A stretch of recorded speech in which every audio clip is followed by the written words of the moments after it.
তার বিরুদ্ধে অভিযোগ হচ্ছে যে উনি ওনার জ্ঞাত আয় বহির্ভূত যে 53,41,38,393 টাকা মূল্যমানের সম্পত্তি অর্জনপূর্বক ভোগ দখলে রাখার অপরাধে দুর্নীতি দমন কমিশন আইনে 2004-এর 26-2 এবং 27-1 ধারায় মামলা হয়। এবং এই মামলা তদন্ত করতে গিয়ে যখন দেখা যায় যে উনি যে বিভিন্ন কোম্পানি, নিজেই ভুয়া কোম্পানি খুলে জালিয়াতির মাধ্যমে কাগজপত্র তৈরি করে উনি কোম্পানি তৈরি করে এবং সেখানে বিভিন্ন লোকের কাছ থেকে এই শেয়ার প্লেসমেন্ট, অর্থাৎ এই কোম্পানিটা আপনার ওপেন মার্কেটে আসার আগেই বিভিন্ন লোকের কাছ থেকে টাকা হাতিয়ে নেয় এবং সেই টাকা আত্মসাৎ করে এবং উনি এই সম্পদের মালিক হয়। তো সেই বিষয়টা কার কাছ থেকে উনি টাকা নিয়েছেন এবং এর সাথে কারা কারা জড়িত, সেই বিষয়টা উদ্ঘাটনের জন্য আজকে মূলত এই রিমান্ড চাওয়া হয়েছে। এবং আর ওনার তার মেয়ে ফারজানা রহমানের নামে জ্ঞাত আয়ের যে সহিত অসঙ্গতিপূর্ণ যে 53,38,393 টাকা যে সম্পন্ন জন্য সহযোগিতার বিষয়ে যে আসামি মোহাম্মদ মতিউর রহমান এবং লায়লা কানিজ, তার স্ত্রী লায়লা কানিজকে জিজ্ঞাসাবাদ করার প্রয়োজন দুদক মনে করেছে, তাই তাদেরকে 3 দিনের রিমান্ড চাওয়া হয়েছিল। বিজ্ঞ আদালত সন্তুষ্ট হয়ে 1 দিনের রিমান্ড মঞ্জুর করেছে। আচ্ছা, এই সময় আমরা দেখেছি যে আসামিপক্ষ বারবার বলছিলেন যে এই যে টাকাটার অঙ্ক কথা বলা হয়েছে সেটা ওনার, এই ব্যাপারে আপনাদের মন্তব্য কি? এবং সেটা যে তার মেয়ের অর্থ, সেইটা কি কোনো দালিলিক প্রমাণ কি আদালতে তারা দেখাতে পেরেছেন? না, তারা দেখাতে পারেনি। আর এই জন্যই মানি লন্ডারিংয়ের মামলাটা এই জন্যই হয়েছে, অর্থাৎ তার পিতার অর্জিত অর্থ সেই স্থানান্তর বা রূপান্তর বা হস্তান্তর করার নিমিত্তে তার মেয়ে এই টাকার মালিক হয়ে গেছে। সেই জন্য এটা পরিষ্কার করার জন্যই তাদের রিমান্ডে নেওয়ার প্রয়োজন, এই জন্য রিমান্ড চাওয়া হয়েছিল এবং 1 দিনের রিমান্ড মঞ্জুর হয়েছে। একটু এক লাইনে বলবেন যে ডিফেন্স তখন যে তার মেয়ের অর্থ এটা বলেছে কিন্তু কোনো প্রমাণ দেখাতে পারেনি, এই কথা একটু আপনি বলেন। আসলে তো তার মেয়ের তো অর্জিত অর্থ না, সে তো তার পিতার কাছ থেকে পেয়েছে এবং তার পিতা তাকে দিয়েছে মূলত এই অর্থটাকে স্থানান্তর বা রূপান্তর করার জন্য বা এর যে সদ্ব্যবহার করার জন্য মূলত তার মেয়েকে দিয়েছে এই টাকাটা, এই জন্য তারা কিছু দেখাতে পারেনি।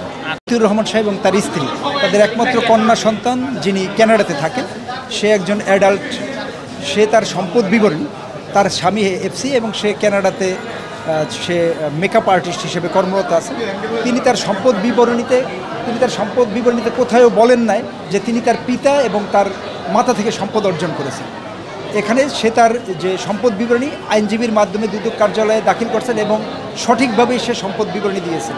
যেহেতু দুদক যখন তার বিরুদ্ধে মামলা করল, সে এজাহারে কোথাও নাই যে ইপসিতা মানে তার যে মেয়ে, সে তার পিতা মাতা থেকে কোনো সম্পদ অর্জন করেছে।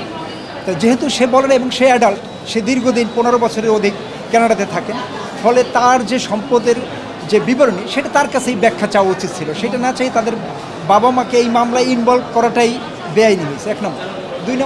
2 নম্বর হলো যে তারা বলছে, দুদকের যাই উনি বলছেন যে সে একটা ডেল্টা লাইফ ইন্স্যুরেন্স কোম্পানিতে সে চাকরিরত ছিল, এরকম একটা সম্পদের বিবরণী দিয়েছে, কিন্তু ডেল্টা লাইফ ইন্স্যুরেন্স কোম্পানিতে খোঁজ নিয়ে দেখা গেছে যে সে সেখানে চাকরি করে না।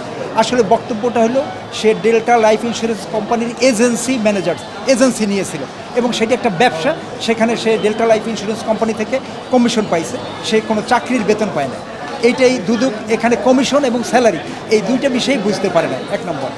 আর ওনারা যেই তথ্য দিয়ে শুধু প্লেসমেন্ট শেয়ারের ব্যাপারে উল্লেখ করে যে প্লেসমেন্ট শেয়ারের কীভাবে অর্জন করলে এইটা জানার ব্যাপারে তাকে রিমান্ড চাইছে, কিন্তু এই এজাহারের কোথাও বলা নাই যে সে প্লেসমেন্ট শেয়ারের মাধ্যমে মতিউর রহমান সম্পদ অর্জন করে তার মেয়েকে দিয়েছে। মোরোবার মতিউর রহমানের নিজের মামলা দুদক জিআর 158/24, সেখানেও এই একই বক্তব্য দিয়ে প্লেসমেন্ট শেয়ারের বিষয়ে 8 দিনের রিমান্ড চাইছিল, কিন্তু বিজ্ঞ মহানগর দায়রা জজ আদালত রিমান্ড আবেদন নামঞ্জুর করছে।